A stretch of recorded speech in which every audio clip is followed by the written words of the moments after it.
Una altra qüestió que també ens llencen, que el debat ara ens hem de plantejar, perquè és el debat que hi ha a dia d'avui al carrer també, és si el procés independentista és viable. Aconseguiran aquesta gent la seva proposta? I aquí s'esdevenen, sobretot per part de la Generalitat, tota una sèrie d'idealitzacions del que és el poder i del que és un estat. Idealitzacions que no tenen cap tipus de resposta per part de l'espanyolisme, doncs l'espanyolisme no té cap tipus d'interès de debatre ni d'intervenir a nivell polític, no? Però nosaltres hem de deixar ben clar les coses sobre el que és un estat i sobre el que és el poder. Perquè aquí s'està parlant de trencar un estat per crear-ne un altre. Per tant, estem parlant de relacions de poder. I el poder no és res més que la materialització. El poder en l'estat és la materialització dels interessos d'una classe i en aquest cas la classe oligàrquica. Llavors ens hem de preguntar per què l'oligarquia, que a dia d'avui domina tots els ressorts de poder a l'estat espanyol, que té perfectament afinats tots els mecanismes de dominació i de repressió, per què l'oligarquia ha de cedir part del seu pastís a una altra classe social. Llavors, si la independència no es negocia, si la independència no es pacta, com es aconsegueix una independència? Com pretenen aconseguir la independència? No tenen armes, no tenen força, no tenen ni la policia, ni els tribunals.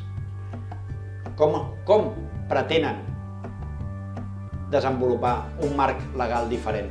Perquè l'estat és una qüestió de força, no és una qüestió de democràcia. Per tant, qui té la força té el poder. I el poder a dia d'avui està en mans de l'estat espanyol. Ens agradi més o ens agradi menys. Per tant, per poder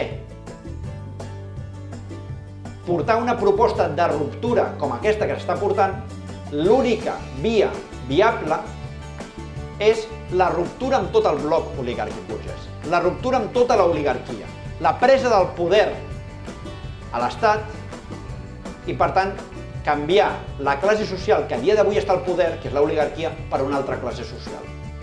Llavors sí, quan hi ha un procés revolucionari de canvi de classe social al poder, llavors sí que podem plantejar que ja han desaparegut els interessos materials que fonamenten la unitat indivisible d'Espanya i que, per tant, es pot començar a plantejar el fet que a Catalunya se li tingui i assoleixi el dret d'autodeterminació. Un dret que pot arribar a la independència si els catalans és el que desitgen.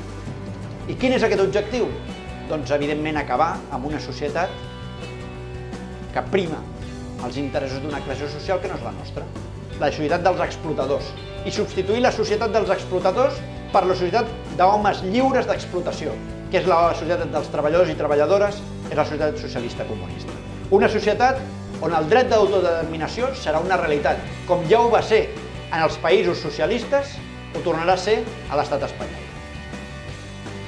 Aquí, companys i companyes, hem de ser molt clars sobre com ens intenten dirigir, perquè ni uns, ni l'independentisme, ni l'espanyolisme defensa els nostres interessos. Quan qualsevol dels dos té un problema contra la classe obrera, sap que pot trobar l'altre d'aliat.